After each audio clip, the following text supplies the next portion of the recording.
Welcome to the Pikes Peak Commission on Aging. This is Melissa, Pikes Peak Area Agency on Aging staff. And we do have a quorum. We have 3 members currently in attendance. We have a person visiting us from Monument who's also a RAC member. And we've also had one more person join us. So we're going to go ahead and get started. And Amy, if it's okay, I'd like to kick it over to you as the vice chair. Dayton is on his way, but he is running a few minutes late. And so can I go ahead and kick it over to you to continue the meeting? If you're back at your Yes, desk. you can. Nothing like a little surprise. I know. Okay. I'm waiting for you to check in. Yeah, Super. let me, sorry, I'm doing back-to-back Zooms. Let me pull up the agenda on my personal computer and blow it up so I can read it, and we will get going. Yep. All right. So, let's see, it is 3:02. We will call the meeting to order. Thank you, everyone, for attending. Melissa, would you be so kind as to just let me know who is in attendance in the room, since I am only seeing one camera video. I see Jody there. Hello, Jody. Great. I'll go ahead and let you know who's in the room. So we have Erin from Innovations in Aging. We have Paula from her world. We have Steve Frick from Teller County. So those are the official members in the room. Then we have Jody, myself, and Jared. And then we have a visitor who is a RAC member, Laura Cronick, who also is a commissioner for Monument. So, and she's in the audience today. And so we do have a quorum. Thank you very much. Thank you. That is very helpful. All right, so I call the meeting to order. I apologize. I had every reason to be there in person, but I ended up with another Zoom meeting that I didn't want to have to do in my car in front of a place where there was internet. So do we have a motion to approve the agenda? I make a motion to approve the agenda as presented.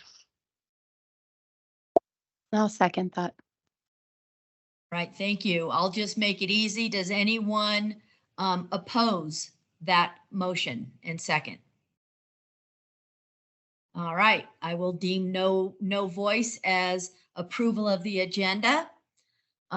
Consent items. We have one item on the consent agenda, which is approval of the minutes from the July 19 meeting. Does anyone want to make any changes to the minutes from our last meeting?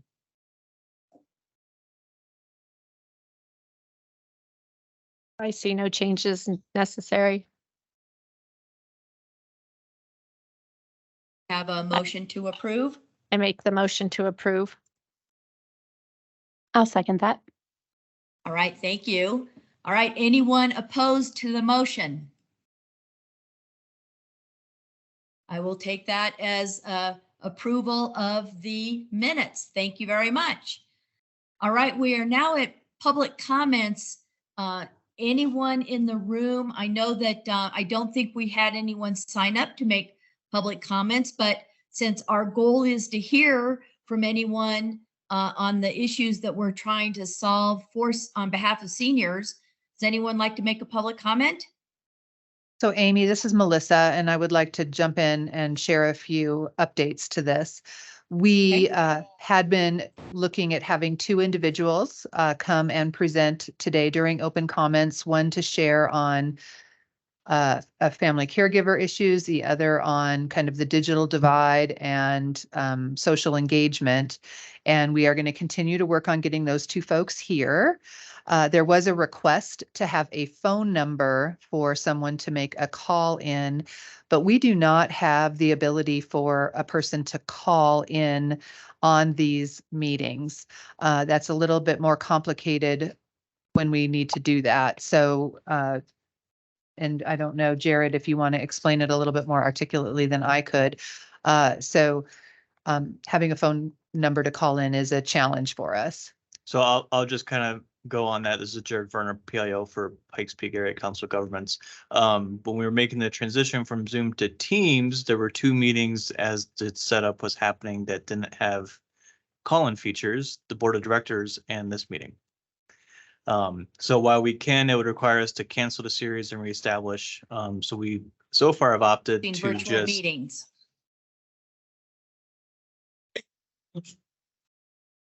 say that. I've heard virtual meetings.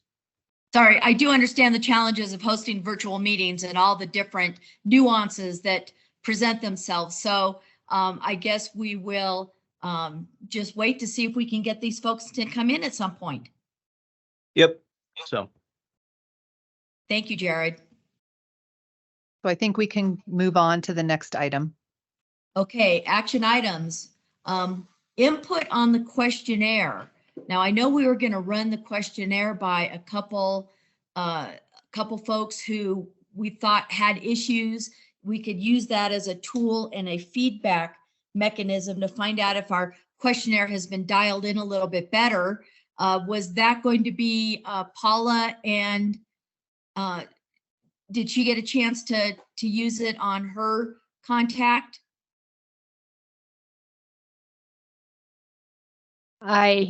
He has it in his hands. We have not discussed it. He wasn't able to make it today. My public comment gentleman, he should be here next month.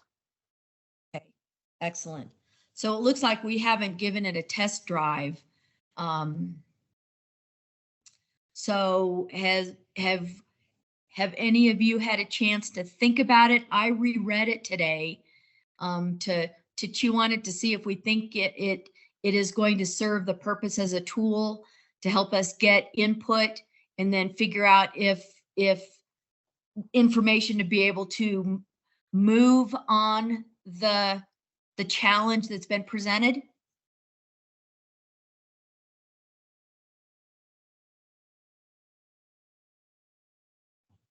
So this is Melissa again. I would like to just mention that Steve Frick did share some comments back with me about it, and I'd like to try to put him on the spot today to make some comments. And it looks like we might end up motioning to table it until next month. But Steve Frick, if you wouldn't mind sharing. As I mentioned last time, my concern was I just felt like the language could come across as being pretty non-inviting. And when I read the new one, I just thought it was fabulous. Whoever wrote it, and I think it was Dayton, took the notes, that we shared, and it's tremendous. So I hope it gets a good response, because it certainly did from me. Right, Steve, thank you for your input. I concur with you. I read through it today, and I think that it is friendly. It shows compassion and concern. I think people would feel good about responding to it, and that it's only coming from the perspective of wanting to help, not for any other reason. So I guess we should go out and network and see if we can, if anyone has any challenges, we can put this in their hands and see if we can utilize it and give it a test drive. I think the one word that jumped out at me as I read it was inviting. The previous edition was not inviting. It felt a little bit oppressive and almost intimidating. And this one is completely 180 different. So thank you. It's great. Yeah, I completely agree. And Dayton, yay, you rescued me. No, I think it's the other way around, Amy. Thank you so much for kicking us off. I apologize everyone for being late. But really happy to hear the positive feedback, Steve. That's, I think, just such an important point raised during last meeting of how do we make this accessible, and really just show through paper that we are a listening ear, and we want to hear folks' challenges, their experience, and see what we could do about it. And so I'm really hopeful that we could really put this into play. I am curious amongst the group if we can vote this in and look for a motion and test drive it, and we could all agree upon revisiting the tool every quarter to make any modifications, just as a kind of a standard to ensure that we're being responsive to any feedback on modifications to the tool. So we could kind of get in the habit around, being responsive and go through a cycle of, hey, let's review the tool, make sure it's still fresh, and doing what we intended it to do. So I want to get the group's thoughts on that, of voting it in today, establishing a cycle around the tool to revise and modify in response to any feedback as it is in play. I think that's a great idea, Dayton. This is Paula speaking. So am I understanding that the survey is what is going to help folks who are interested in public comment come and guide them through public comment, correct? Yes, Okay. I could see it as being multi-purpose, Okay. of really just informing our group on what their concerns are, getting their input as a means of they giving us their input. But additionally, it can provide or also work as a framework for public comment as well. So I know certainly Kathy, who I've been speaking with about her experience, I shared this document and, encouraged her to have a look, maybe use it as a framework for talking points, but by no means is it, follow it word by word, be as prescriptive as it's not meant to be prescriptive. So long-winded way, Paula, of answering your question. Sorry, of just saying, multi-purpose. It's intended as a means of getting us people's input. And secondly, can be used as a framework as they do plan to make public comment to us or other groups.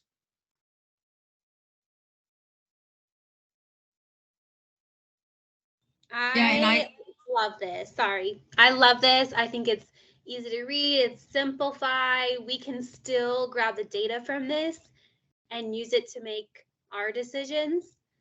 I love it. Good job. Yeah, I see it as a tool at some of our summer events for the Senior Coalition, to have them available if we're talking to any of the seniors who have a challenge that they're facing. We can ask them to fill this out and provide us with comments, and then we can use it as a discussion tool to see if there are we can act upon any ideas that they have, or if we can use that to float out any areas where we might be able to make some difference. So I think it's going to be a good thing, and I'd like to move that we approve it and start test driving the document. I can second that motion. Thank you, Amy. Thank you, Aaron. All in favor of approving the public input document as is, say aye. Aye. Aye. Aye. All right. Anyone opposed to approving the document? I believe everyone said aye. None opposed. Yay. Consider the document approved. We, in terms of next steps, we will start working on logistics of how do we deploy this document. As Amy had said, get it into senior centers or in the hands of folks. Again, I think accessibility is the word here, making it easy to get to, fill out, and all those pieces. So certainly an agenda item for the executive committee, and happy to keep everyone apprised of how we get it out and how we could really be intentional of how we review it during this meeting as they come in.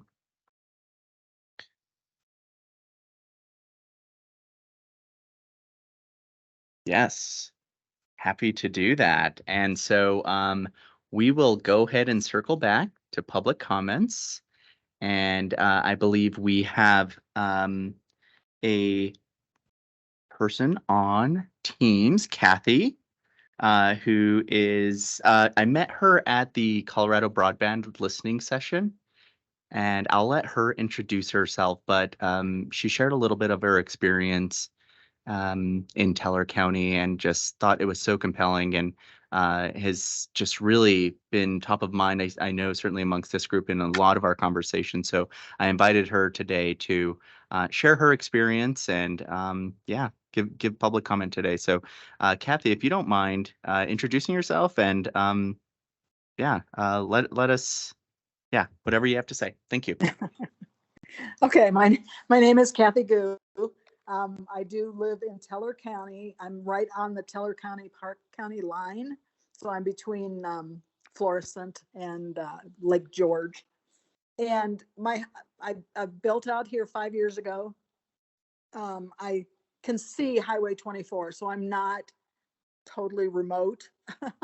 But when I went to try to get internet, I had two different companies come out. One of them was PeakNet out of Woodland Park, and I can't remember who the other one was. And even the PeakNet guy ended up getting on my roof. He said he could see the towers, but because it's a direct line of sight type of internet, I was just far enough away from the towers that he couldn't get a strong enough signal. So for the last 4 years, I've been using my phone, the data line on my phone, to try to accomplish things that I want to do on the internet. And one of the issues with that is particularly right after COVID hit and people realized that they could go to the mountains. The highway out here, Highway 24, became, a highway like 25. I mean, it was just, steady streams of cars on the weekends, and they were eating up all the bandwidth. So there were times where I couldn't even make a phone call or couldn't receive a phone call. And being a senior, that was rather unnerving. In case I had an emergency and needed to call 911, there was no way to do it. So using your phone for a data line is not totally reliable either. And that's why I went to that meeting, because the government supposedly is going to, try to get internet accessibility to everyone. And I'm looking for a way to have that happen here. I'm lucky that I'm in a sort of a flat area, but much of this area up here is, hills and dales, and you can't do direct line of sight. And from what I've understood, the satellite stuff is not particularly reliable either. And even the Starlink, people are having issues with. So, even the latest and greatest doesn't help seniors. And there's lots of things I can't do on the internet. I would love to take some classes, but there's just no way that I would have the bandwidth to be able to do something like that with my data phone. So if there's anything that you guys can do to help seniors get reliable internet, it would be great up here in Teller County.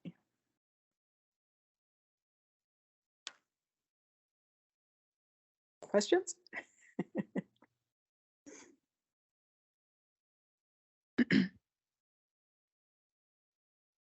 Thank you so much for your comments.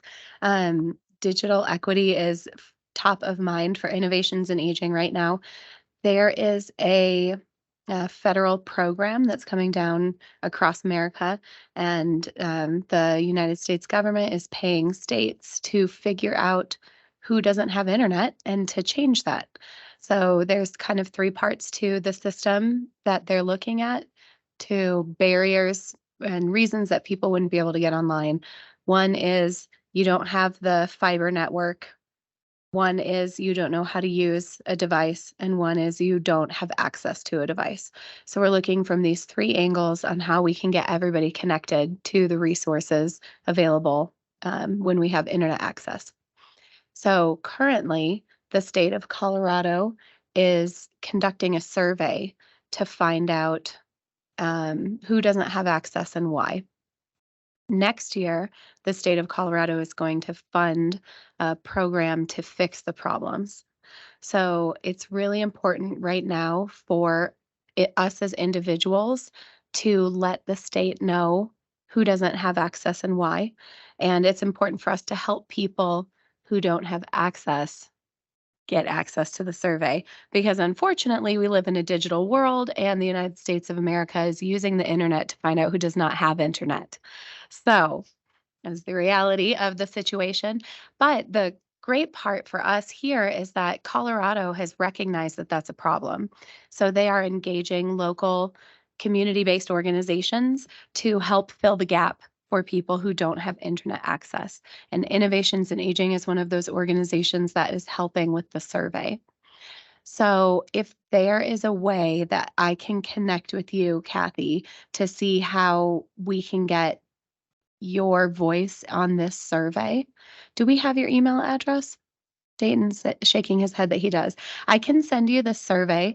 It will need to be a time when you have access to the internet. I'm so sorry for that. But I think that this is a really good time to share this information with the state, because they're going to start investing in making sure that rural communities, that everybody has access to great internet.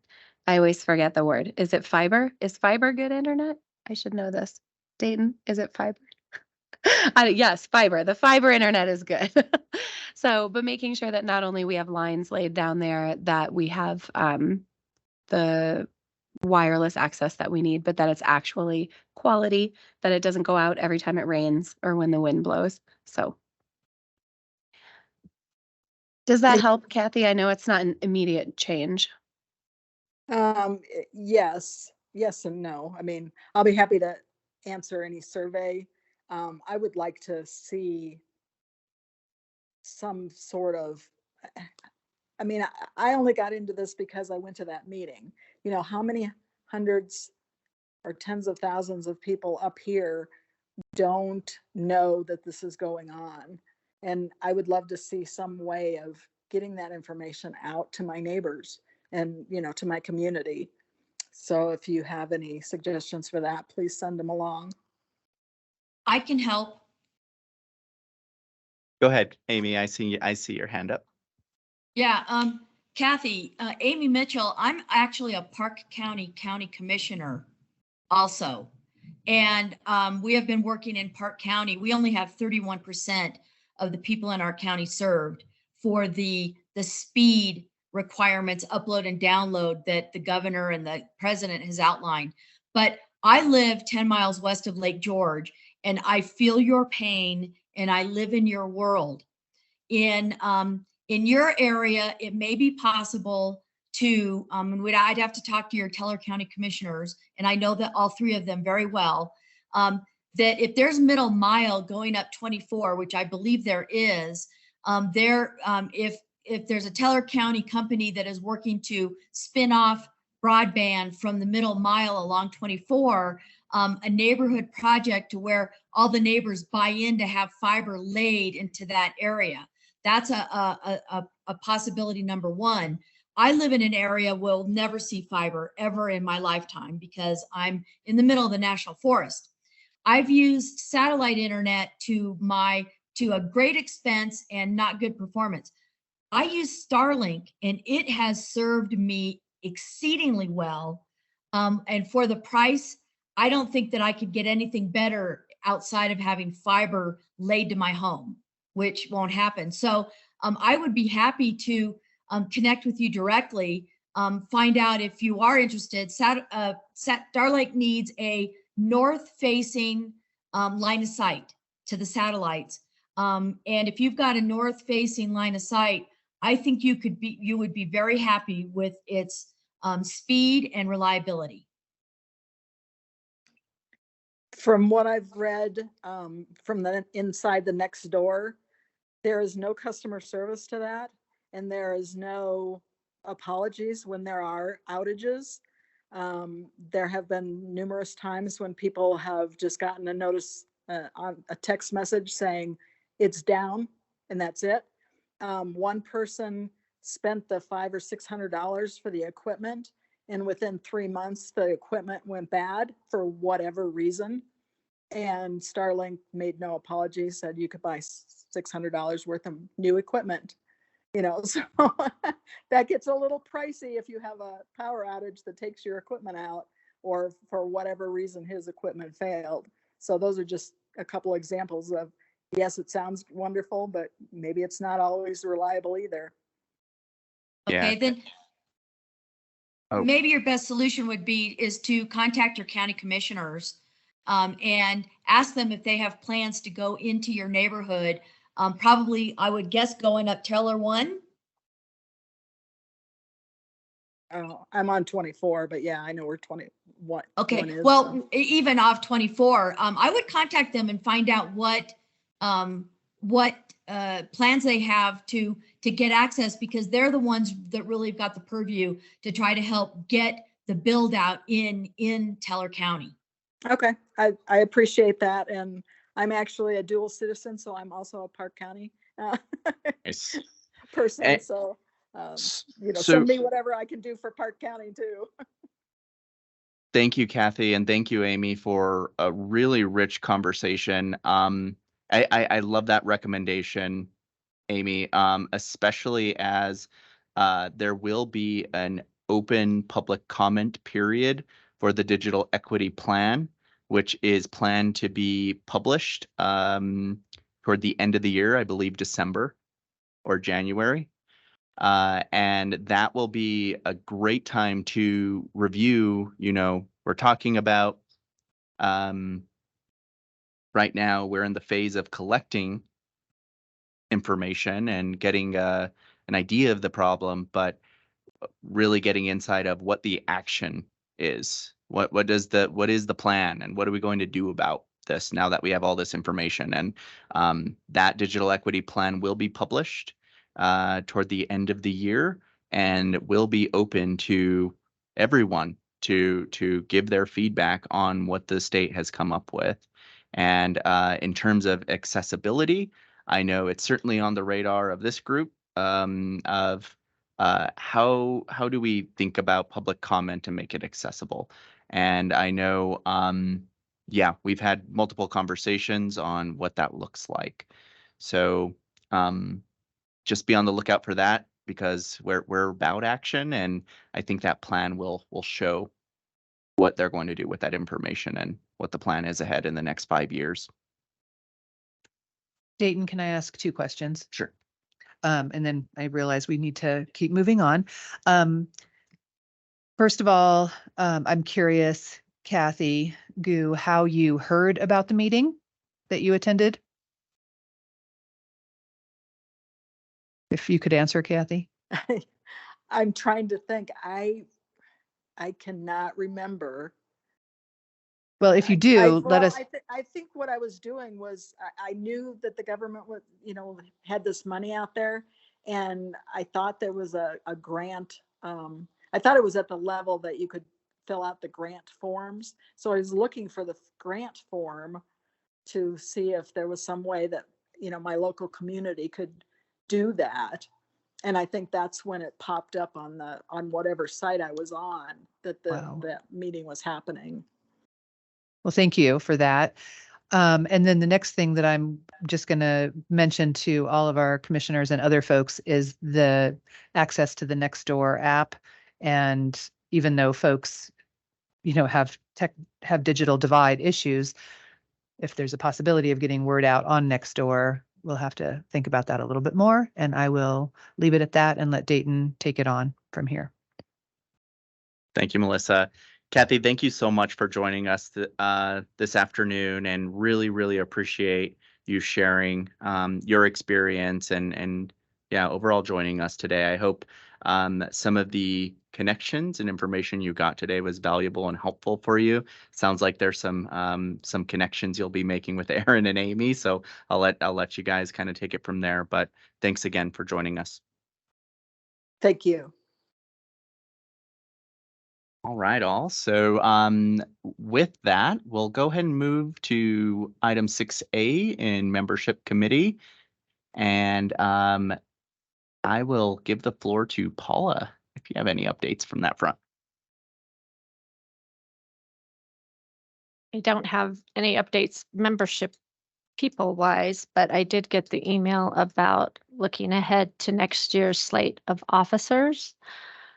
And just wanted to get that on everyone's frontal temporal lobe. And remind me if I'm wrong, Dayton, did we not talk about 2-year term? Or am I thinking of a different group that I'm involved with? So we did double check the bylaws Okay. and it is 1 year. Right. But the board can elect and request a carryover. I was over I another year. just, not that I'm like shooting darts at you, Dayton, but it just seems like when we were getting organized and really coming together as a group, this group, it just seemed like as soon as a person was getting grounded, it was time to relinquish their officer position. And so for some reason, I had 2 years on my mind and had written it on my paper to bring up today. Yeah, so that is an option, Okay. but we won't be able to change the bylaws Right. because that's standard across the entire agency. The other item that we can write into the bylaws, though, we could do an update so that it tags along similarly to the regional advisory councils, that there is a past chair position Okay. as well. So it's a non-voting ad hoc position, and so it does provide for that knowledge to be carried over and support Sure. the next president. So there are options to keep him wrangled if that's what you're after. Yeah. So I just thought I Of course, wasn't after you have anything. to ask. You have to I'm ask. not the current after anything. chair. I just thought I'd bring it up. I'm definitely not after anything because Yeah, I too yeah. could be a victim to the Sure. 2-year.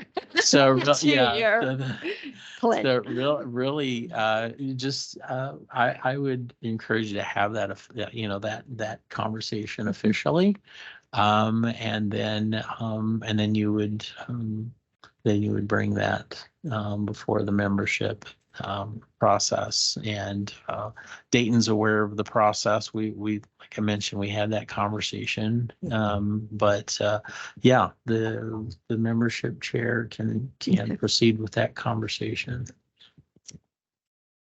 Well, Dayton, I'm getting glares from you, so I'd like to hear what you have to say. Not glares, smiling glares.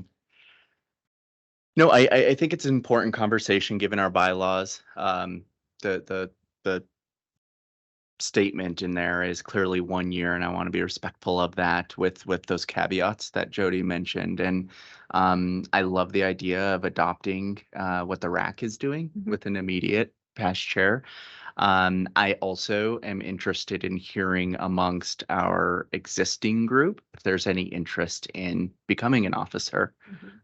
So I think if we can between because Q4 is approaching us rapidly, and if we are doing succession planning or that type of thing, I really would like there to be overlap with existing officers so that we can help those incoming really get settled and build their confidence as the next year kicks off. So my recommendation between now and then in terms of the officer slate would be to solicit interest amongst the existing group and see who might be interested in becoming an officer. And then secondly, the executive committee have a conversation around what that line added to the bylaws look like in an immediate past chair. But it is ultimately up to you, Paula, as the membership committee chair. Well, we can discuss more at the executive committee, but I think people need to be thinking about stepping into roles. I don't know what's buzzing. Stepping into those offices if interested. And we have September and October to seek people to step into those roles. And right now it is chair, vice chair, membership, and what else? Is that it, Melissa?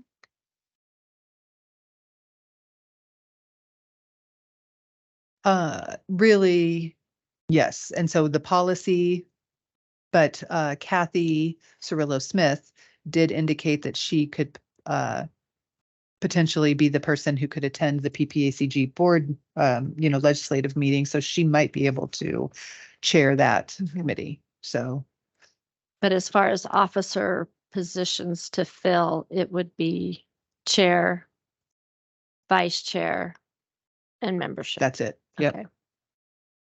Okay. And then so that we would be ready in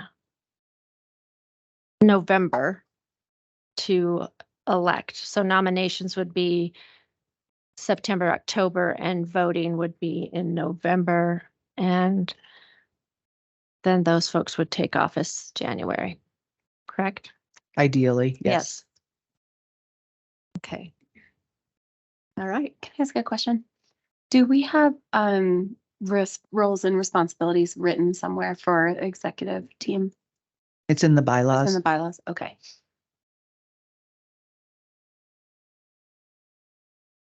Well, in terms of interest from other group members, do we have kind of a timeline where we would like for them to give us any sort of feedback on that?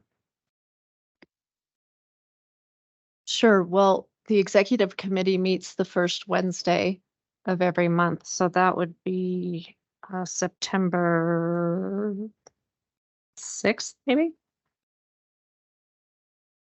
No, the executive, yeah, September 6th. So if people could contemplate that and get an email to both me or Dayton about an interest in one of the following positions, the chair, vice chair, membership, so that we could hold nominations no later than the meeting in October. And if you want to discuss responsibilities with any of us, feel free to email or call or have a cup of coffee. Amy can vouch for vice chair. She stepped in gallantly a couple times. And so, yeah, I think it's nice to spread the wealth and definitely let people take on the roles and share responsibilities. That's all. I'd like to add an additional comment just about membership in general. We worked really hard to do an orientation between the last meeting and this meeting. And it's been a challenge to get even just 2 meetings with people attending, one or the other meeting. And so I did say I was going to postpone it and revisit a potential meeting where, again, I will put out opportunities for people to attend one of 2 orientation meetings and see if we can get everybody rounded up. We have quite a few people who are due to do an orientation. And so hopefully between having 2 options, we can get everybody together. So stay tuned for that. And sorry, we could not find a date, but things just kept jumping all over the place. So anyway, we'll get it done.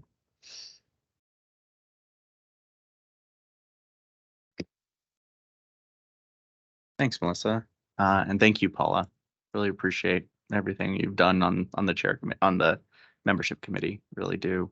I will say that I will most likely not serve a second term.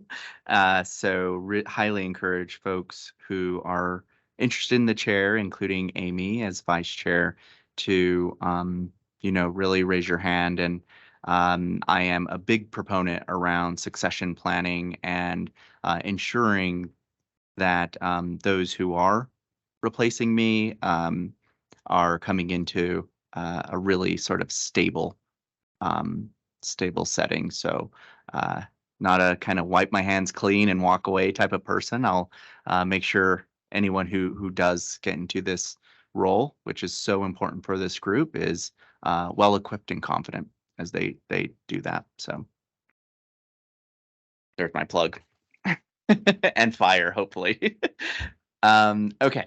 So any other discussion on membership at all? Okay. So Dayton, Yeah. my counter to what you just said is that I really liked what Paula shared about, and this happens in the military too, with senior officers and senior NCOs, about the time you figure out where the bathroom is, somebody's calling you on the phone, whispering into your ear about your next assignment.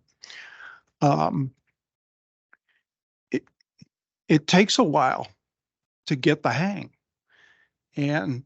But from the other side, it takes us a little while to get used to the leadership style of the person who's sitting in the chair. So I'm really disappointed to hear you say you probably won't be doing this anymore. I wouldn't necessarily push back, but I feel like I'm just sort of getting the hang of what you do and how you do it.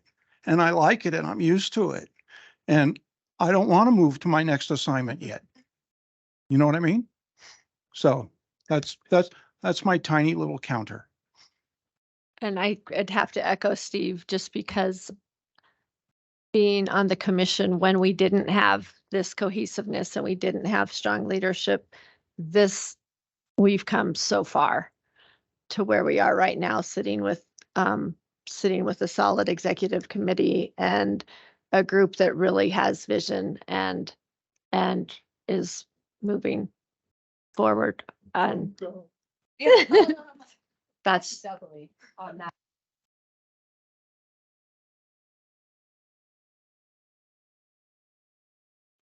Can I ask a question of the group?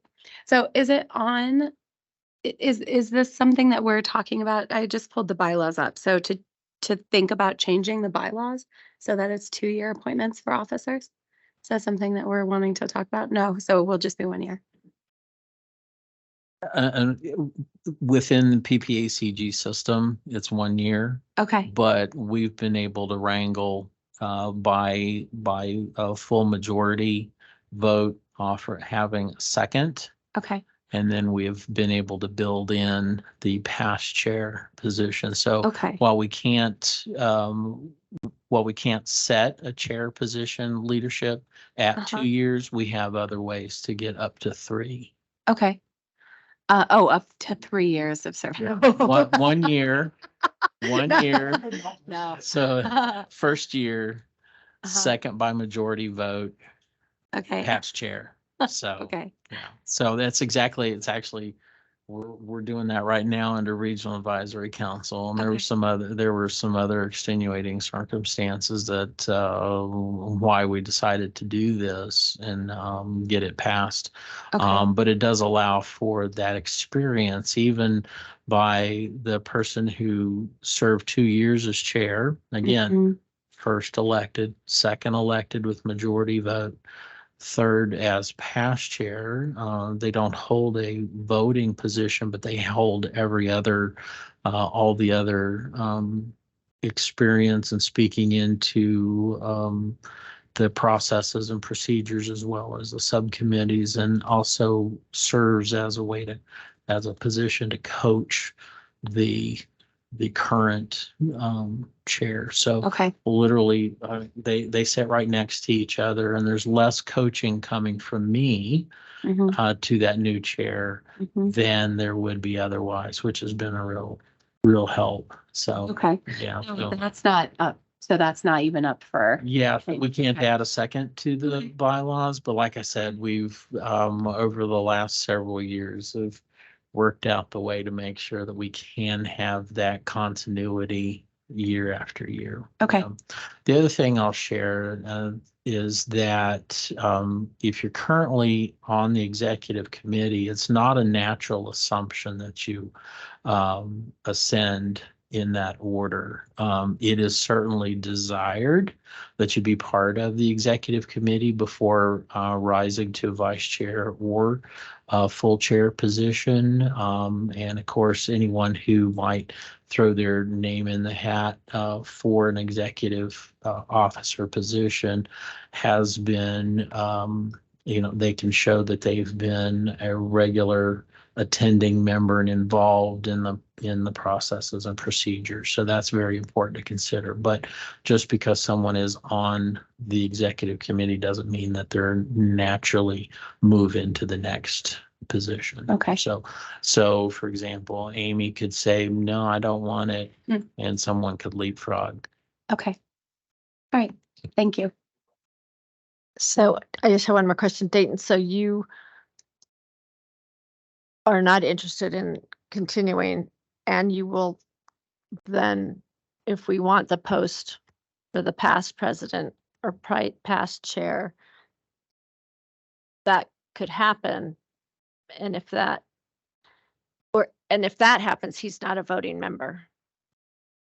Correct. Yeah, he wouldn't lead meetings. It would still be the vice chair who would lead meetings. But so if he didn't, I mean, so past chair, or would you remain on the commission? So ultimately, Yeah. Dayton still can be on the commission because he hasn't served 3 full terms on the gotcha. commission I yet. was confused. He just wouldn't be chair or vice chair. He would just be able to sit and enjoy and read minutes on the side. But listed So- as a commissioner. But he would still be on the commission. He would still be on, yeah. Yeah. He's still a full commission member. Yeah. Yeah. Thank you. Yeah. What Jody's kind of alluding to with the Regional Advisory Council is our chair at the time, she was also terming off the council. And so the RAC did decide to create that extra position. So she was now staying on, believe it or not, for a total of, I think it's 7 years now. Because she did 3 years, then she did an additional 3 years, and then she stayed on for 1 more year in that role to coach the new chair, which has been really wonderful. So that's kind of what happened there. She would have termed off, and then we would have lost all of that knowledge and experience of the 6 years that she had on the Regional Advisory Council. So this would apply if Dayton was, had served his full 3 years and he was going to step out. Potentially, if he was game for it, he could stay for another term, just 1 more year as a non-voting member. But we still have him for at least, I think, another year as just a commissioner. Yeah, thank you for clarifying that. My apologies for that. But yeah, in this case, you would be full voting member, but you would act as coach to the incoming chair. A lot to think about, Steve.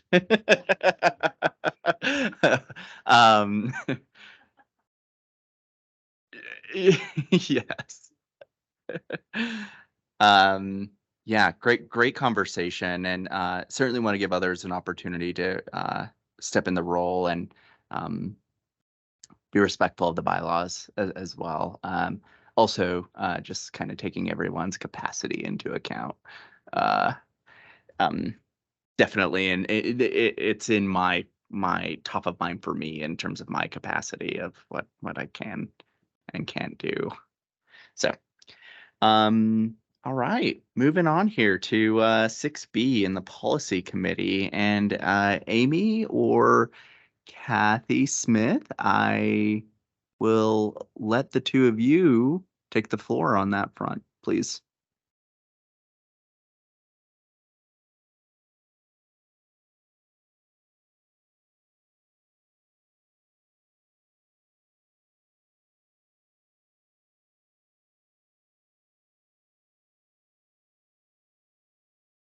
Amy, are you there?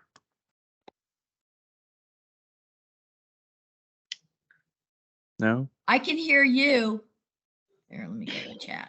Yeah, our things were muted. Oh, okay. Kathy, do you want to get us started on the policy committee for any insights you've gained from the Colorado Center for Aging and certainly other groups like the Colorado Commission that you're learning about on the policy front? Well, I know that the public policy group was taking direction from 3 different subcommittees and figuring out which agenda item to push forward and to see if we could get the governor's buy-in after the full commission agrees on it. So it's kind of all in limbo right now. But I mean, there's one on housing, there's one on workforce, and then there's one on public policy. So there are those 3 subcommittees, and we're trying to narrow down what we're going to push forward. Because from what I understand, we're only allowed 3 items. Can you guys hear me now? Yeah, okay, yeah, I was gonna Yes. say, I think Amy's muted. Yes, we could hear you, Amy. Thank you. Okay, great. I did sit in on the PPACG Legislative Committee chaired by Commissioner Eric Stone from Teller County. And we talked about, most of the conversation was non-senior related for this one. And they're just kind of getting their arms around what looks like is going to be hot topics for the 2024 legislative session. I also did sit in on Colorado CCA, and I can never remember the name, Colorado Council on Aging, and they are going through bills that failed and passed last year, where we need to start focus. I think it's healthcare, access. There's a couple other topics. So they're just starting to figure out what we're going to be focusing on and what legislation and what legislators can bring forth or revive bills that have not made it through the process. So I really don't have much more to present than that, but I am plugged in and will let you guys know when certain issues come up and are on the task list for 2024.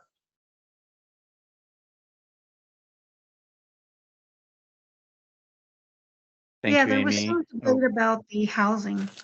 It's age-friendly, affordable housing. And the chair was saying he wants to make it 8 to 80 for the ages 8 to 80, but they were saying they're thinking more like 55 plus, you know, because there's very different needs for someone 8 as there is for someone 80. And the workforce is, you know, trying to get more hours of respite and more pay for direct care workers. And I mean, it's just, you know, it's still all in debate. They took a leave to kind of regroup, or a hiatus, I don't know.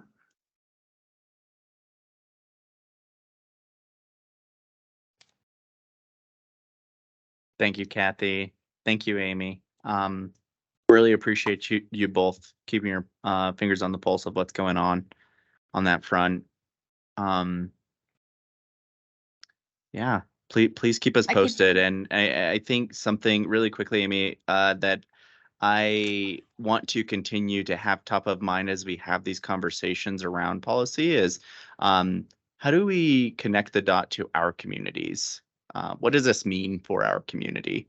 Because I think it's one thing to be oriented around the legislation and kind of what's going on at that level, but also kind of talking about how is it relative to us who are, you know, really looking after the aging population and the areas that we serve. So I'd really love for us to try to orient ourselves not only in kind of being on the pulse of those things, but making it relevant to our areas and how it does or doesn't have anything to do with us.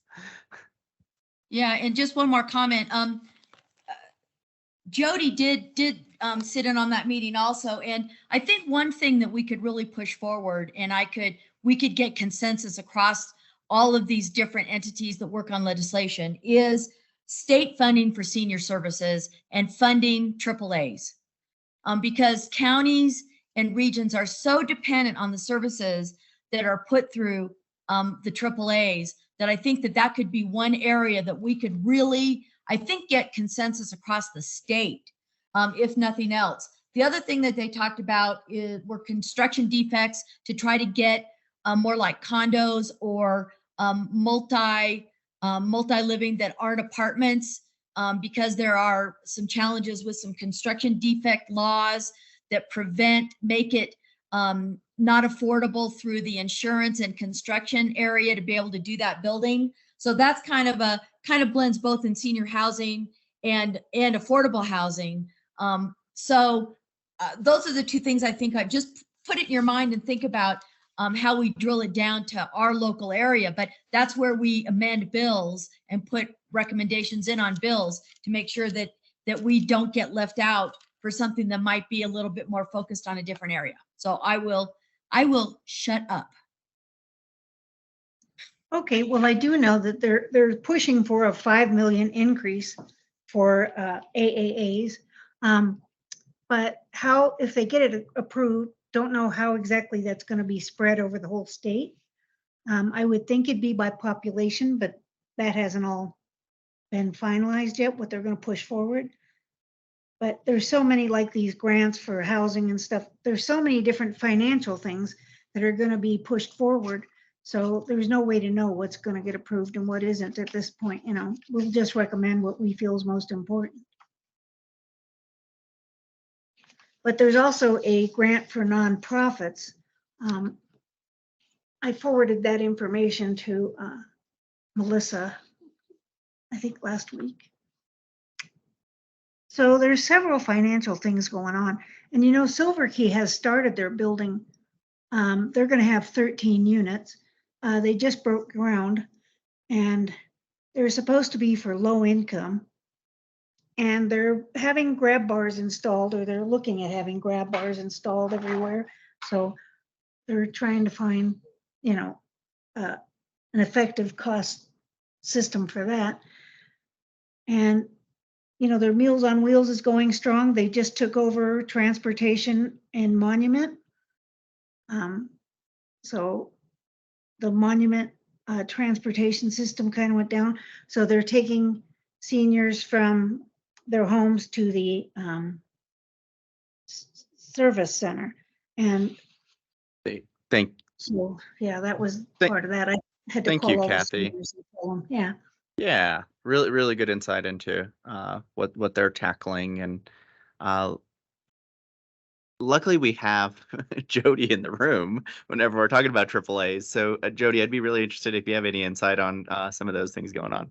Sure, thank you. And it actually fits really well with the next point, if you'd like me to just carry on. So yeah, so we'll segue to Amy's comment. Yes, the legislative subcommittee of PPACG board has begun. They've held their first for several months. It'll be once a month. Then it'll move to twice a month. And then as we get into the heat of the legislative season, it will be every Monday. And conversations will actually happen even more often if there is something that needs extra communication. So be watching for that. Right now, the legislative subcommittee, as Amy mentioned, because it's the very beginning of the process. Every year at this time, the committee determines what are their primary areas of focus, and so really narrow that conversation through the year. Now that, or through the legislative session. Now, that doesn't mean that they don't talk about anything else but those three areas. But fortunately, those three areas typically encapsulate much broader conversations. And so there's usually a focus on, in at least one senior area. Last year, for example, it was on the homestead tax exemption. I don't know that will be a specific item. We haven't heard yet from our legislators if they're going to rewrite and resubmit that. But that could be an option that we work on, even if it isn't one of the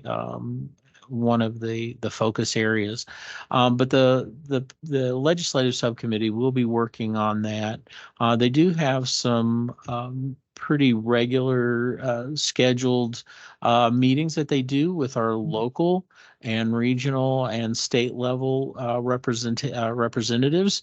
And so typically around, I'm going to look at Jared here, November, I believe, is their roundtable. Is that correct? That's the goal. It's a little That's the bit, goal. It's a little soft right now. A little soft just because it's not an election year, so it's Right. a little more flexible. Yeah, so typically in the fall, we'll do a legislative roundtable. And of course, you all would hear more about that as we get closer and those details get worked out. Do keep in mind it's about representation across all 3 counties that we serve, because those are the same 3 counties that are served by PPACG. And so you would certainly hear more about that. And then typically in the spring, we do a meeting with our legislators at the Senate House office building. That's not open to the public, but it is staff from PPACG along with our board of directors, who, as you well know, are all elected officials. And then we meet with Senate and House representatives there to talk about priority areas and what is in the works. And so it's a great opportunity for us to have FaceTime with our state house legislators. And so specifically around the funding, though, one item that I was able to bring to the legislative subcommittee, as well as to the following board meeting, was that $5 million increase. That's not a one-time. That's specifically a one-time $5 million ask. But there are 2 other aspects of that ask. One is that the funding be reviewed on an annual basis, and as well as being reviewed regularly for sake of cost of living increases and those kind of things. And so this letter was specifically written to the governor's office, and so was put together by our partners in Denver, DRCOG, Denver Regional Council of Governments, AAA staff there. They requested support to that letter. Our board of directors did approve being able to support that letter. And so it's already gone once to the governor early in August. It'll go again at the end of August. And then it will also be shared with legislators during the legislative session. And so there is a considerable hope that will be something that is written into statute, because right now the review of the funding is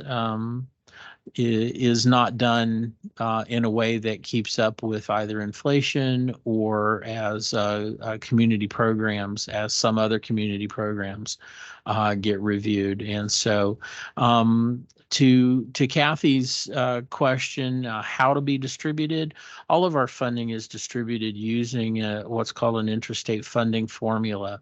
And so whatever gets added to the State Fund for Senior Services, the SFSS, that's a mouthful, but that is the State Funding for Senior Services Fund at the state that comes to the AAAs across the state of Colorado. But that gets distributed through that funding formula. Region 4, where we are here, El Paso, Park, and Teller counties, our region receives the second highest allocation through that funding formula. It is based on a variety of areas, and most specifically, the largest is by population. And so we have not seen the change from the 2020 census yet, for example, in our funding yet. So we're hopeful that will be coming in the 24-25 contract year.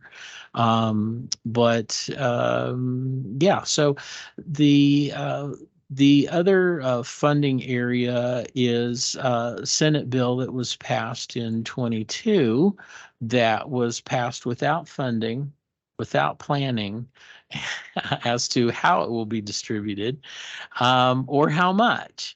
And so that's something that's currently in discussion, actually, with the Colorado Commission on Aging. I had the opportunity, along with one of my counterparts, who sits on the Colorado Commission on Aging, to present to that age-friendly subcommittee it's been about a month ago now, where they talked about what that funding could look like, how much would be appropriate across the state, how it would be distributed. Would it be distributed to just AAAs or open that to all senior service providers? And so there's a lot of discussion going on around that right now. So more to come as we see more information coming out from the state around that.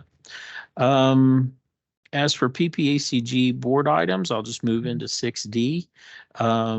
There's just still continued work with a lot of transportation. There's a long-range transportation planning process going on. That's a 40-year plan that has to be revisited every 5 years. So there's a lot of work going on there.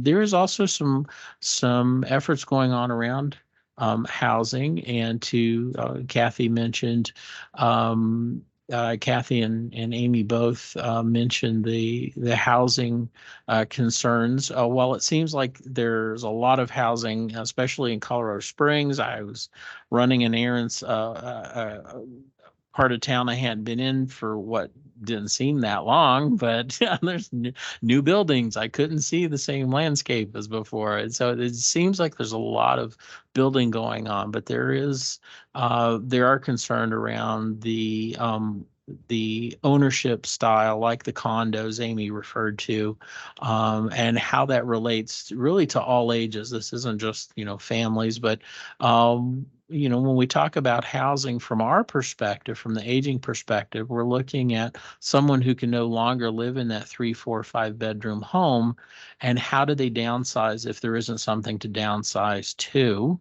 without leaving the region. And of course, our entire goal is predicated, our mandate from the feds and the state is predicated on providing supports to someone so that they can stay within their community, not necessarily their house, not necessarily the apartment down the street, but how can they stay within their community to continue receiving those supports? And so this condo law has created a lot of challenges, and so there's a lot of work going on around that, and the specific senior conversation around that is just a small part of that, to make sure that we're encompassing all ages around getting that law rewritten. So a lot of work going on there as well. PPACG board is planning to be in October at their October meeting in Park County. So just for your awareness of that. And Amy, we're going to come to your neighborhood. So we don't know where yet, but be watching for that. As well, here in just a week or so, the Regional Advisory Council will be specifically in the Bailey, Shawnee area of Park County for our our August meeting. Have to check, make sure my months are straight. So that's coming up as well. We're really excited that as we've come out of some of the COVID restrictions, that we're able to bring our meetings back out across the region. So at this point, I'm happy to answer any questions. Other than that, I'll turn it back to you, Mr. Chair.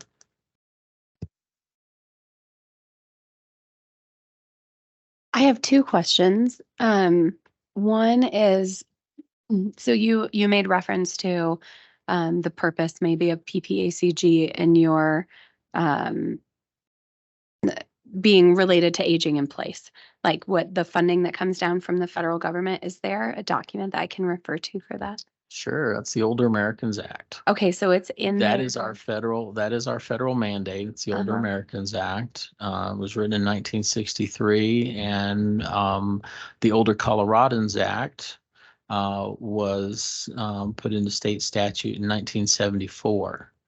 And so with that in mind, also, we will be celebrating 50 years anniversary next year. And so you all will be part of that planning and part of that party. We don't know what we're going to do yet, but We're I'm not the party. party planner. So I just, Committee. Yeah. but yeah, so Older Americans Act is specifically Title III of the Older Americans Act. Is where we receive most of our federal funding. Title VII is specifically where the long-term care ombudsman were written into the Okay. act. So we receive funding through both of those.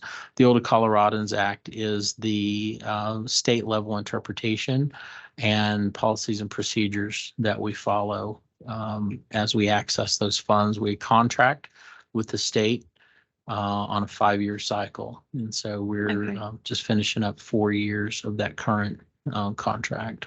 And so they, is it in their mission, the aging in place? Or is it deep within that act somewhere that it's part of it? No, it's part of it. Yeah, the preamble is or kind of think of that as the executive summary, but it Okay. really is about being able to stay within one's community to continue to receive services. Okay. Yeah, and that's what it was really founded on, is making sure that people who may have gaps in the services Mhm. are able to continue to receive some sort of service to be able to stay at home or in their community as safe and as long as possible.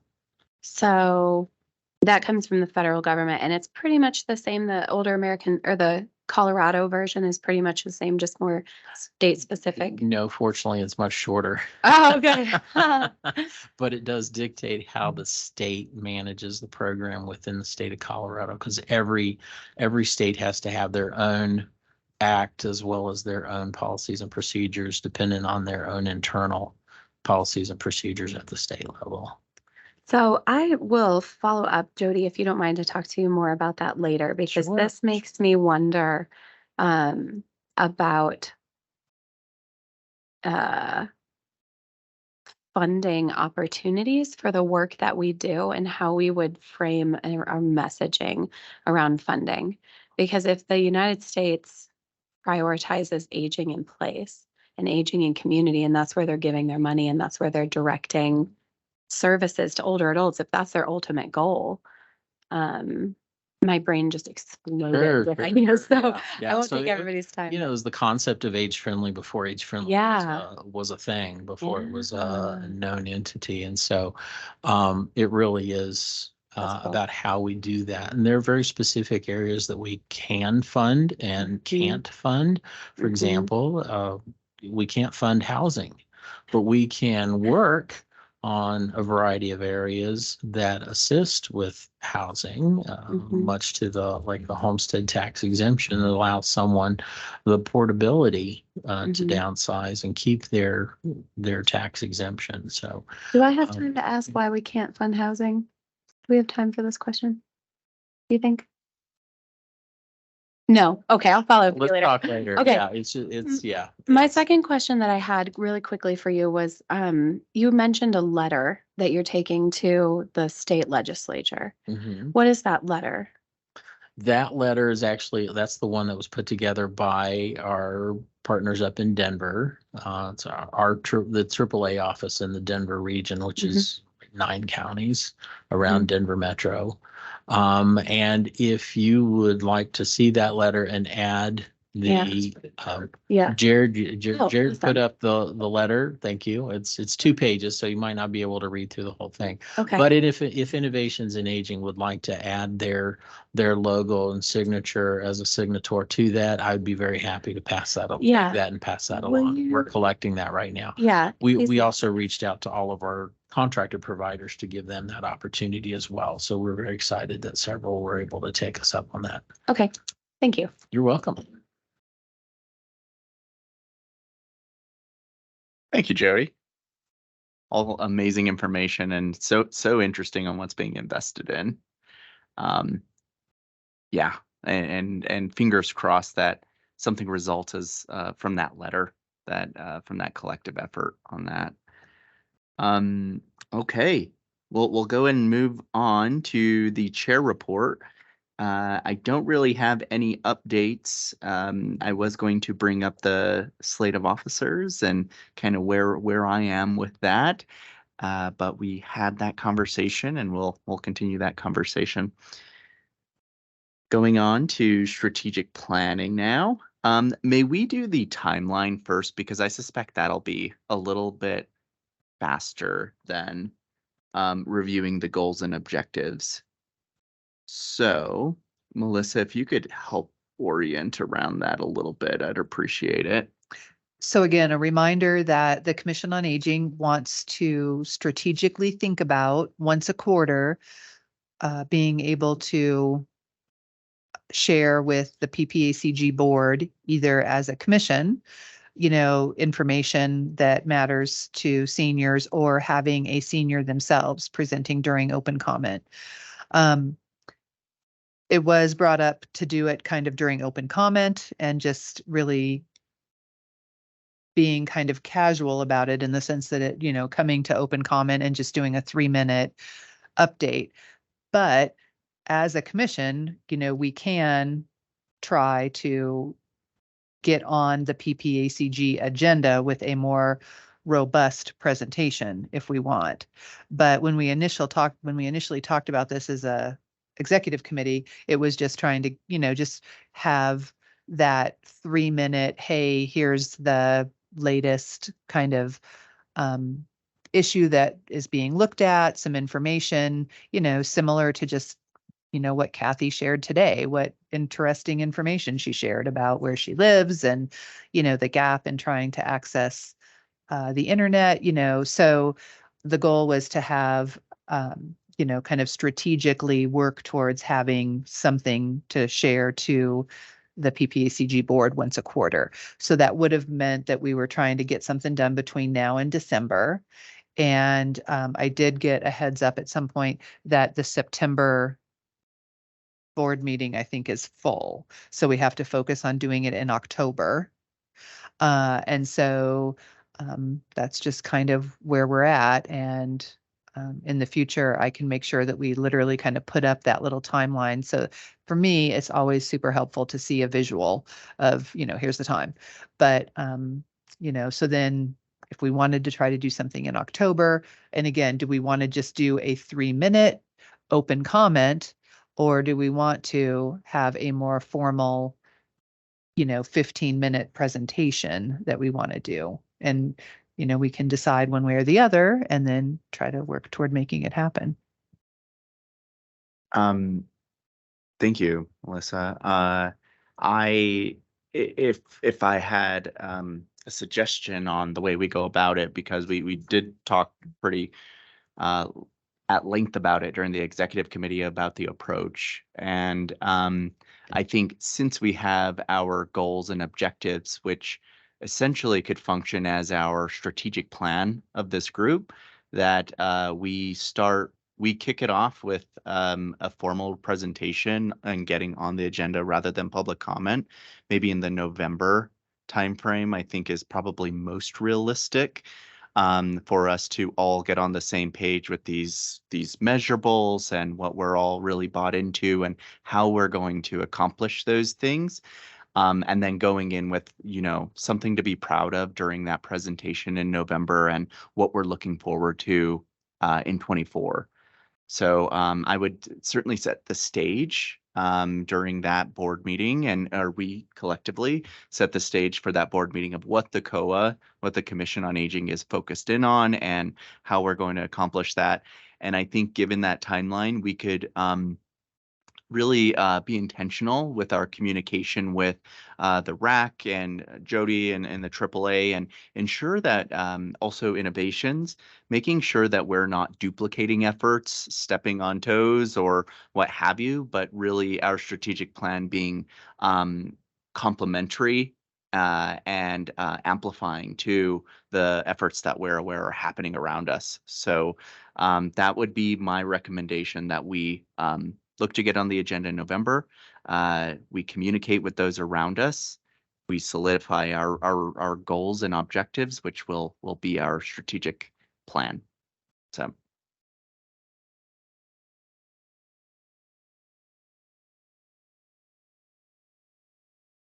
Would love to hear from Sounds good to others me. on your thoughts as well, please.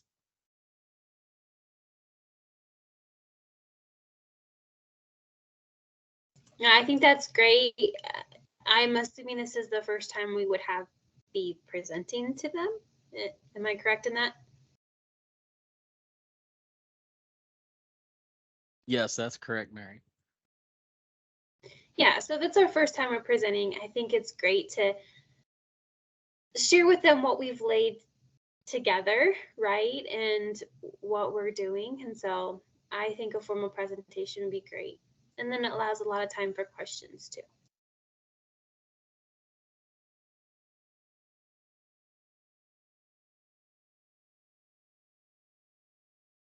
Great. So I think that nails down our first date on our timeline. I think there's certainly other things we'll kind of get established in between. But yeah, let's look forward to November, and not quite sure what date that falls on in November specifically. It's the second Wednesday morning. Do you have that, Jared? It's the second Wednesday morning, November 8th. All right. Okay, we'll start the stopwatch. And I like the idea of us really being accountable to getting this draft of a strategic plan for this group in time for that. So we'll aim to do that, and I think that's a good segue into reviewing the goals and objectives, which is item 7A, and just want to give kudos to Melissa and executive committee and others who have really helped help kind of form this.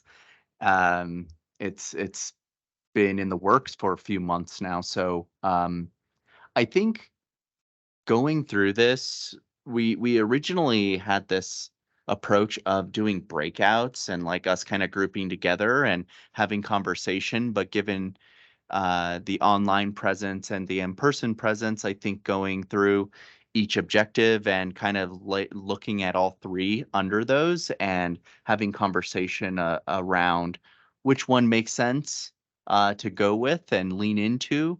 I think one objective under each of those goals is, a good place to start unless we're feeling extra ambitious. But just having that conversation. So a quick sort of orientation, we could start by looking at the priorities from community meetings. I think that's an excellent overview of what folks were really honed in on and throughout Region 4. And this is, as a reminder, from the CASOA information and data. And let's keep those priorities in mind as we go through those goals. I think Amy recommended that overarching goal of aging in place. Like that is the overarching goal with all of these things. And then we really dial in with specifics.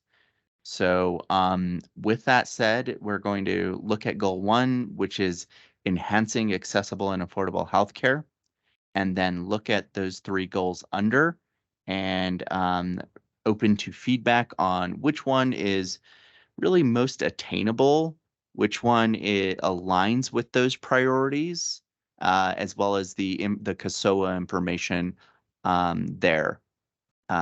Once we find talk about an objective we're all liking, next step in my mind is to, one word tactic of how would we accomplish that? And we don't have to go too in depth on the tactic, but getting initial thoughts on how would we even accomplish that objective. Before I open the floor, I also want to preface by saying these 3 objectives are not the end all be all. They might not even encapsulate what we want to do in accomplishing that goal. So there is a hidden or unwritten objective 4 on here that we might all have in mind and might not be on this paper. So this is served as a tool. So with that said, let's look at goal 1, and anyone want to make a case for any of the 3 objectives under that goal?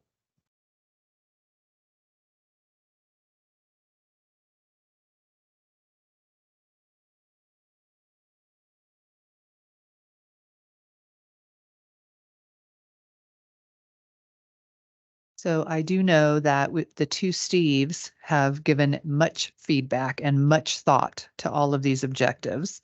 And I don't know if Steve Peterschmidt just checked off.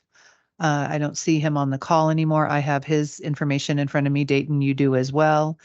And so I know that, for example, Steve Peterschmidt under goal 1 did really feel that objective 3 was something that he was really interested in. So I'll just kind of throw that out there if people wanted to look at objective 3 versus 1 and 2.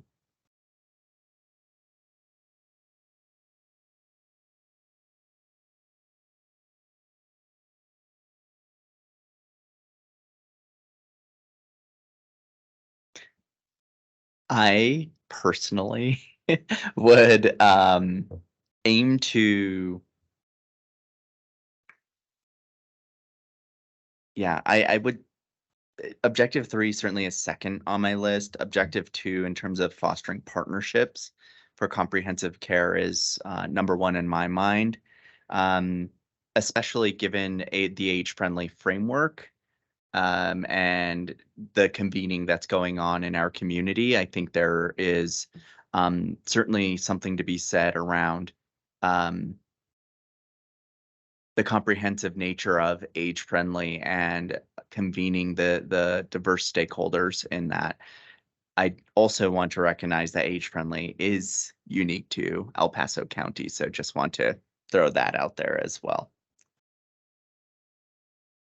Dayton, this is Amy. I'd like to comment on that. Objective 2, I think, is the more realistic one to be able to reach into Park County, because if we have to piggyback into neighboring counties versus trying to establish within Park County, because we just don't have the infrastructure, the dollars, the population base to attract specific services that stay in Park County. So I envision in just my crazy head, you remember when we were kids, and I'm dating myself, so you probably don't remember as kids, the bookmobile.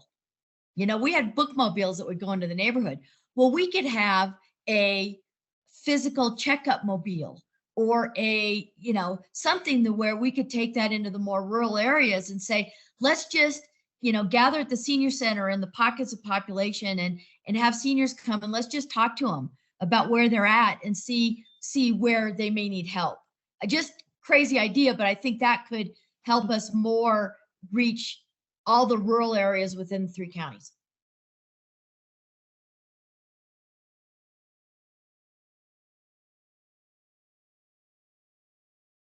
I also like objective 2 because I think that it is has sustainability built into it. Because if we foster these partnerships and bring the healthcare providers on board for an age-friendly healthcare environment, then they will hopefully see the value in that and carry on the effort on their own after we plant the seed, right? Mhm. So I met with at Teller Senior Coalition, our director of client services. And with over 1,000 clients in Teller County, her first name is Sharon. I think Sharon has her finger on the pulse of what's happening with seniors in Teller County, probably better than any other single individual. And after we got done talking her thoughts and my thoughts, I wrote a couple of short paragraphs, which sort of are, I mean, I really liked what Amy said, but what we were focusing on was the constraints in Teller County. And I said, this objective is deceptively unfortunate for Teller County because it assumes that partnerships in and of themselves will enhance healthcare for seniors. that may not be true, especially for in-home healthcare. For example, let's say a physician writes a referral for in-home occupational or physical therapy. The companies that provide those services are in El Paso County, and they almost always will not come to Teller County. And there are no home healthcare services in Teller County. TSC knows with whom to partner to support to provide client services, but if those companies in and around Colorado Springs won't come to Teller County, fostering partnerships is not necessarily the answer. This is a recurring concern for organizations and agencies throughout Teller County who are working to support seniors, and a corollary issue that creates frustration for Teller County seniors is that providers in El Paso County who write home health care referrals, and perhaps others for Teller County residents, may not know that their referral will never be filled.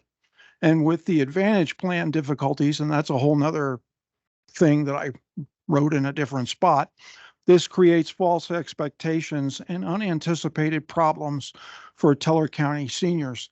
So that's a little bit negative because that's what jumped out to us. But to feed on the positive that Amy said, if there are things we can do to build partnerships that will actually bring resources to Teller and Park County, recognizing that they're very different from El Paso County, boy, I'd love to work on that because I think that would be great. I love the perspective, Steve. I think we certainly have to take into account what the reality of the situation is, negative or positive.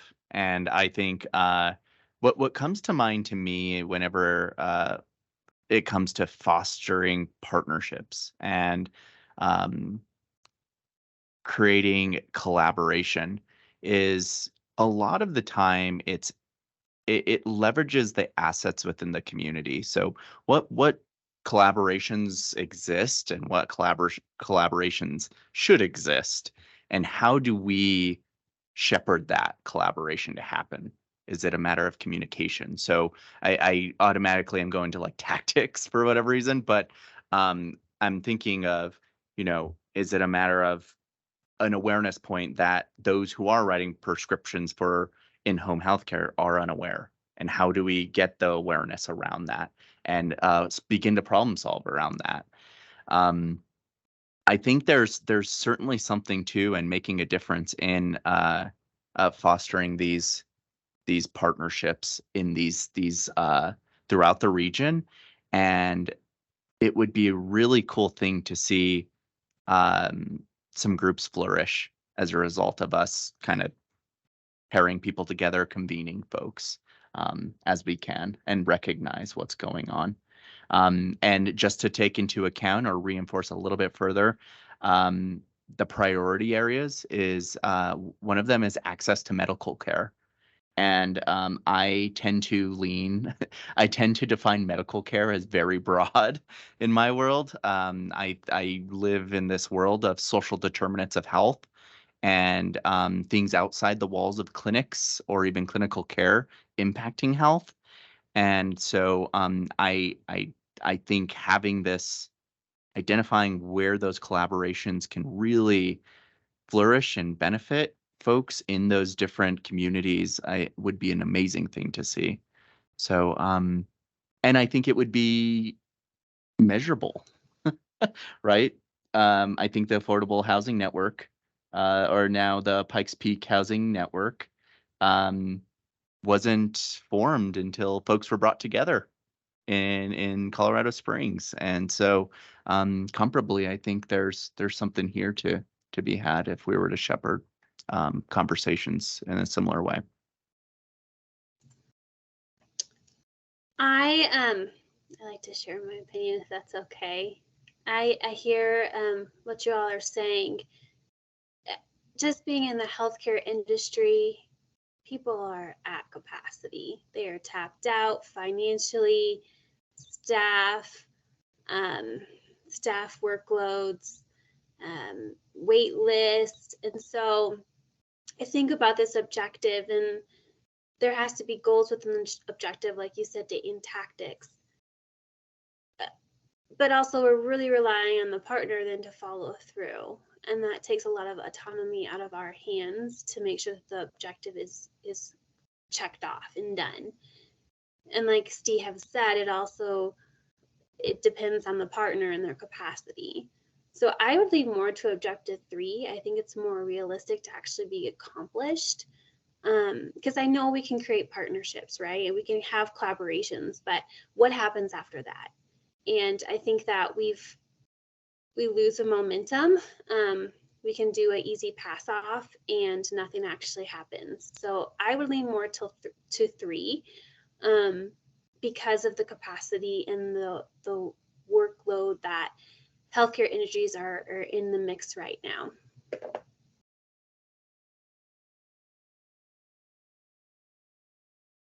It's a great take, Mary. I respectfully say that I think when folks are at capacity, it's all the more reason to lean on one another and collaboration.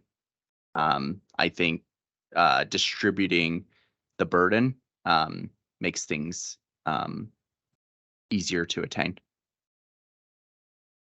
I would like to follow up on Dayton's comment too. And I hear what you're saying, Mary, because I like objective 3 because I think it is like it at first blush, and like when I'm first reading it, I know that this is something that we can do. But I feel like the impact of objective 2, I think we can do objective 2 as well. And when we talk in the healthcare community about, physicians retiring and not having a workforce to serve people in rural communities or even anywhere, there are 3 things that we talk about in healthcare, ways to increase capacity when things are tight. And one is leaning into tech and AI solutions. One is making sure that everybody's operating at the top of their license, so doing the most they can with the personal gifts that they have to give.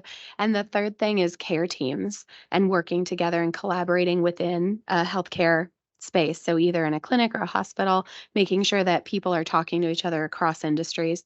And I think that that could apply here too.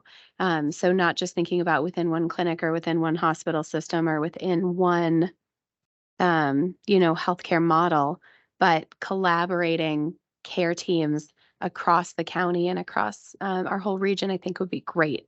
And I know that the Eastern Plains Medical Alliance, I think it's called, has had a lot of success with staffing in rural communities when they have created a collaborative for hospitals to share education and workforce members. So if hospital A has too many nurses today, then they've set up a program where they can drive nurses across the county and put them in another hospital where there might be need that day.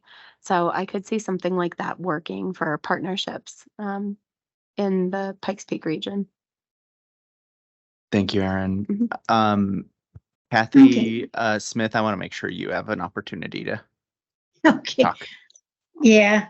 I've been trying to just listen a lot, but what I wanted to say is the fostering partnerships. I think Anschutz has a good example of that, in that they're offering through UCCS, they're offering a section of a curriculum on geriatrics, and so all future doctors and stuff hopefully will go through this curriculum. And it will really improve the services that seniors get. If doctors are more aware, because I know my doctor is an internist at Kaiser, and she doesn't really, that's who Kaiser sends all the seniors to the internist. And I'm like, well, I don't know that the internist is the best. I know the family practice isn't the best, at dealing with senior issues, but internists are really good at reading all the, the blood work components and all that stuff, but I'm not sure they're the best aspect because they could use some senior geriatric training.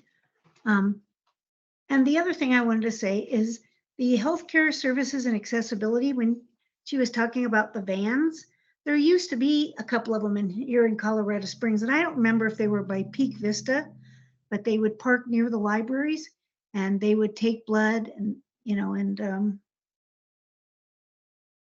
I think they would take your pulse and your blood pressure and just really basic stuff. But everybody could go into that van, and it's been a good 5 years since I've seen one. But I always thought that was a really great idea because people that can't get to the hospital might be closer to a library, could get to the library. And you didn't have to have insurance to go into these.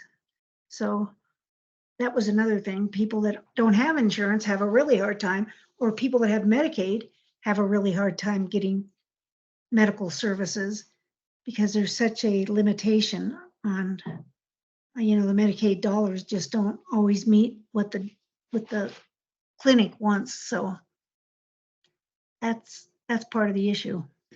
Kathy, do you have an opinion on which objective that you are leaning toward? Well, I think objective 2, if we could expand that,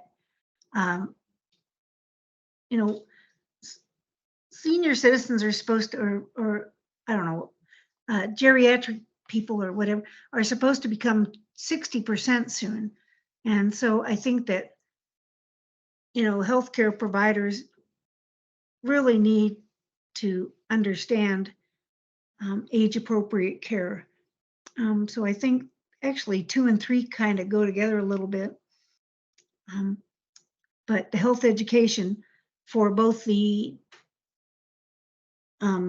ones providing the service and the ones receiving the service, I think there could be more on both ends.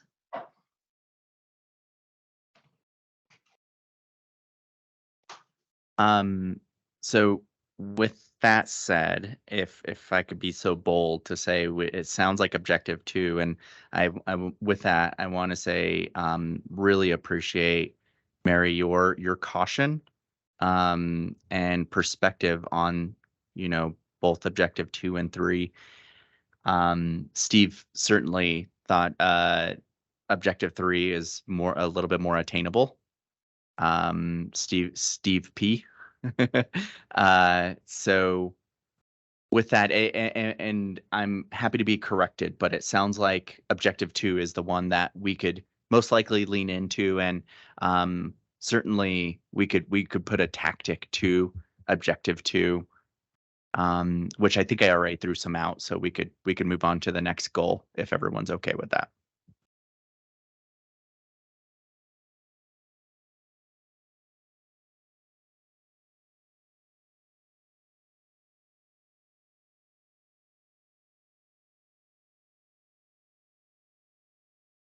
I'm going to take that as everyone's okay with that.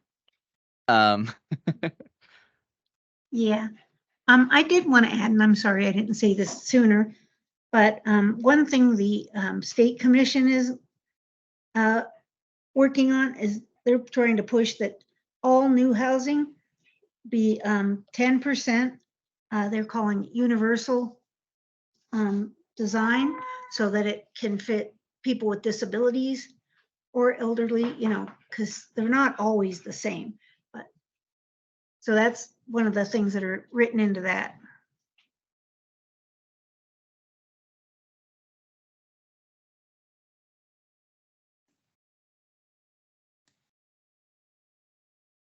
Who wants to kick us off on which objective that they're feeling most passionate about?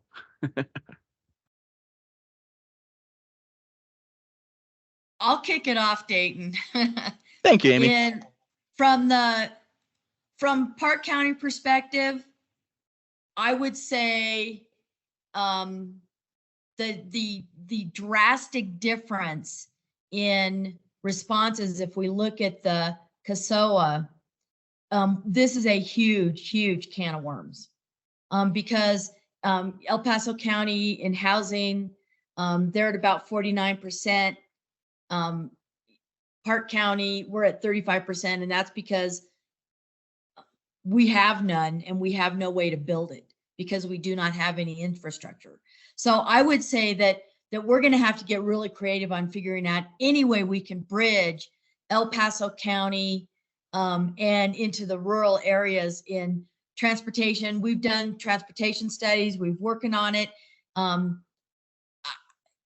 that we can't try, but I would say this is a really hairy, bodacious goal.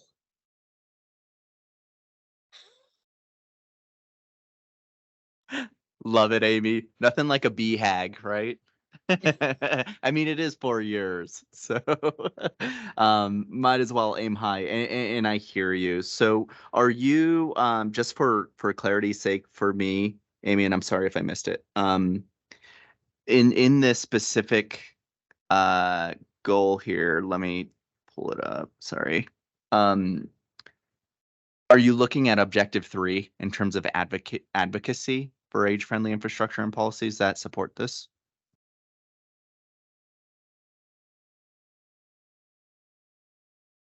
I would say 3 is probably the most realistic. You know, in Park County, we really should throw us out for being the anomaly, because our group of situations far surpass Teller or El Paso County, just to be realistic. And so we are the outlier. But I would say that we've got to get creative on how to either get people to the services they need with transportation, or figure it out how to bring those services to them, because neither one of them is easy. And for housing, we have not one apartment building, none of them age friendly. So I can't even comment.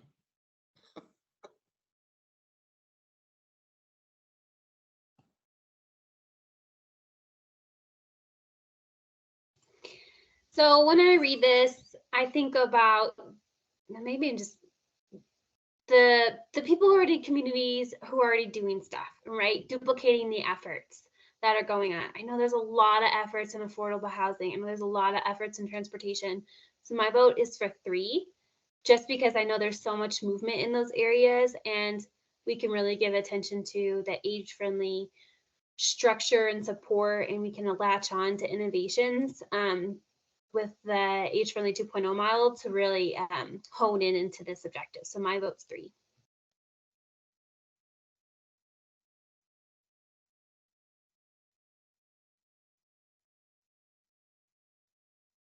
Well, it was interesting when Sharon and I met, we both asked the same question. What in the world is age-friendly infrastructure? And so one of the things I wrote quickly was recommend we continue to examine our language so that what does that mean is rarely asked by those whom we serve. Now, I'm asking a legitimate question. I don't know what that is. What is it? Yeah. Help me. Help us. I'll tell Sharon. I think that that's a really good point, because if we want very specific goals, this is the most broad. And I think age-friendly infrastructure can mean what we want it to mean if we get in there, because it's not very specific, right? That makes me feel a So- little better. Yeah. So age-friendly is a design model that takes into account age when things are created. So one of my favorite examples is age-friendly. As I was telling a friend of mine while we were skiing about what age-friendly is. And then we went on the bunny hill because I'm a terrible skier, and we sat in a child's lift. And she said, "Oh, this is an age-friendly lift because it's built for a small child who's going up the mountain in this lift." And that's what it is. So it's whatever you're designing, making sure you're designing it, thinking about that person's age. So what we do at Innovations in Aging is we work on age-friendly from us thinking more about people who are older. So we want to make sure that buses are accessible for people who are possibly using a walker when they're going down the aisle, and parks that are accessible for older adults who might be walking from their home. So that's age friendly. So then the infrastructure piece, I think, could be anything.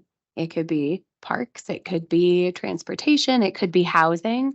So thinking about building the communities that we're serving, so that their policies are age friendly, And then, but then this also says aging in place. So I think we would be focusing more on aging in place with that.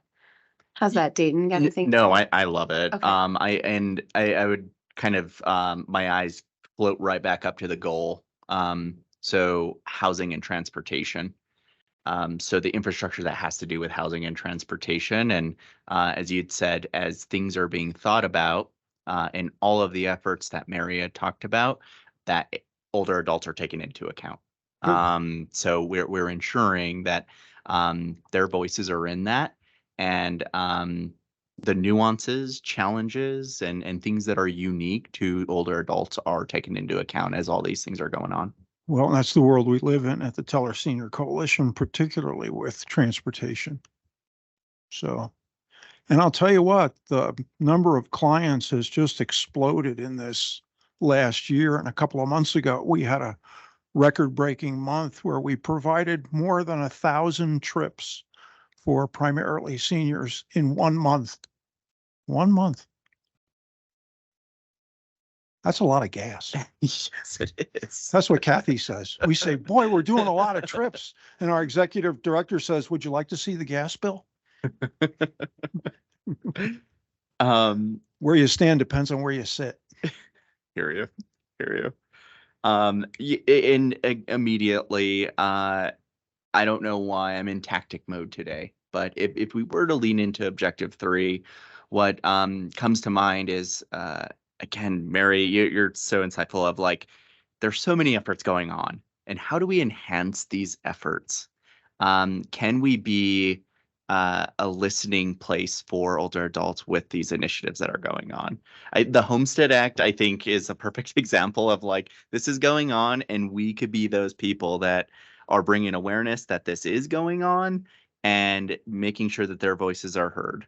And I think this is how we do that, is through this objective and through this goal. And we could be a capacity builder for these groups that are working toward affordable housing and accessible transportation. We could be a capacity builder in a way of ensuring that, or bringing older adults here to voice their concerns on these things that are going on that may or may not influence some of these policies that support the aging in place in these things. Kathy, I see your chat. I'm sorry, I don't see your chat, but I see it popping up on my screen. So please feel free. I was just going to say that the infrastructure, but I mean, this is kind of late now, but the basic physical and organizational structure of a city, which would include buildings, roads, and power supplies. And I would assume it now would include internet availability, things along those lines. Yeah, and That's what I was to seeing then. Kathy made a comment earlier on in a different section talking about the 880 concept, and that's really the idea behind that is specifically around infrastructure, or what's good for an 8-year-old is good for an 80-year-old, and that's thinking about things like curb cuts and access to across the community. And so, when you think of what an age-friendly community looks like, it really is, the concept that we're not just building this for young families, individuals with or without disabilities, but it's really around all ages and all abilities, to make sure that someone who is born into a community can stay in that community if that's what is best for them. So that 880 or 8 to 80 concept really actually aligns quite well with the age-friendly emphasis.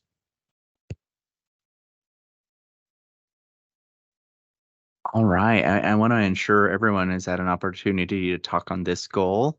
I believe everyone has given their feedback, and if I'm hearing correctly, sounds like objective 3 is the direction that we will go. Fantastic. And we have 5 minutes left, and how many goals? Two more goals. We might table those next two goals for next meeting. And I feel like this has been a really rich conversation, and I'm happy we got through those two goals. And I think in between now and next meeting, as an action item, let's think about tactics under these objectives now that we have our goal and objectives on those two fronts. Will be leaning on how do we incorporate all the perspectives, right? We need the lens of Park County, Teller County, and El Paso County on these different things. Because I acknowledge my bias in that I only know El Paso County or Colorado Springs real well. So just want to ensure that as we think through these tactics that we take that into account. All right, Jared, thank you, sir. You are on top of it, boy. All right. Well, any discussion items? Well, we have a few minutes here. Happy to open up the floor after a great conversation on goals and objectives. I just wanted to ask a question. Is everybody aware of the tax break for retrofitting a home to make it accessible? Or adaptive? I am, Kathy, through Medicaid, right? The home modification program? It doesn't have to be, no, not through Medicaid. A private homeowner can have, like, for example, I had a ramp put on out front, I had my bathroom remodeled, I had a ramp put on the back. So there's up to $5,000 state tax credit that you can apply that towards. Now you can only take 500 a year, but you can take it over several years. And it comes right off the top of your state taxes. Great to know. Thank you. And it's through DOLA. Oh, that's right. That's right. I think I remember that. But you have to send before pictures, during pictures, after pictures, and a letter from your doctor why you need it. It's just kind of crazy, but it's not impossible, and it's worth it. Few hoops to jump through. And they haven't had very many people apply for it. Yeah. Hey, a quick discussion point on my end, if I may, Kathy.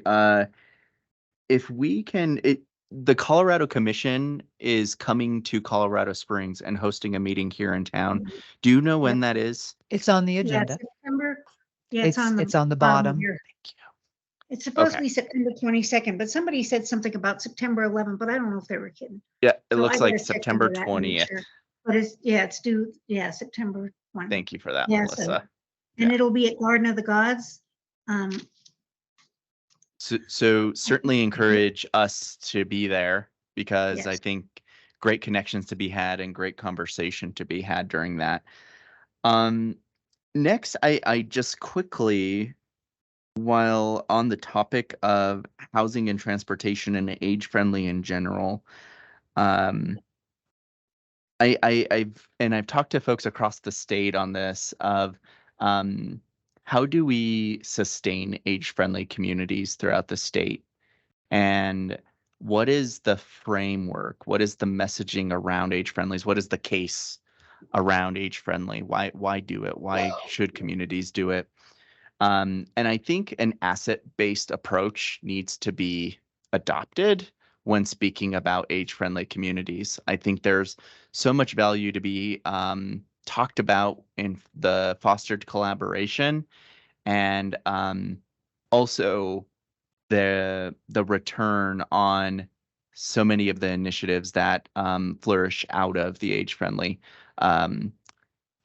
efforts. So whether it be cultivating workforce, cultivating or adding to economic vitality, helping workforce shortages, whatever the case may be, I think the framing has to really align with the motivations on return, and needs to be asset-based versus, what's wrong and the gaps. And yes, we need to acknowledge and address and resolve those things, but in order to be resourced, I feel like there needs to be an asset-based approach. So I'll jump off my soapbox, but that is something that I'm just really passionate about and seeing so often throughout the state right now of like age friendly is not funded right now. And so that is just something to be aware of for this group as we tackle these issues. All right, all, we are at 5. And just want to say I appreciate everyone here and all the amazing work that you do. And let's keep this ball rolling. We'll see you next month. Thanks. Bye.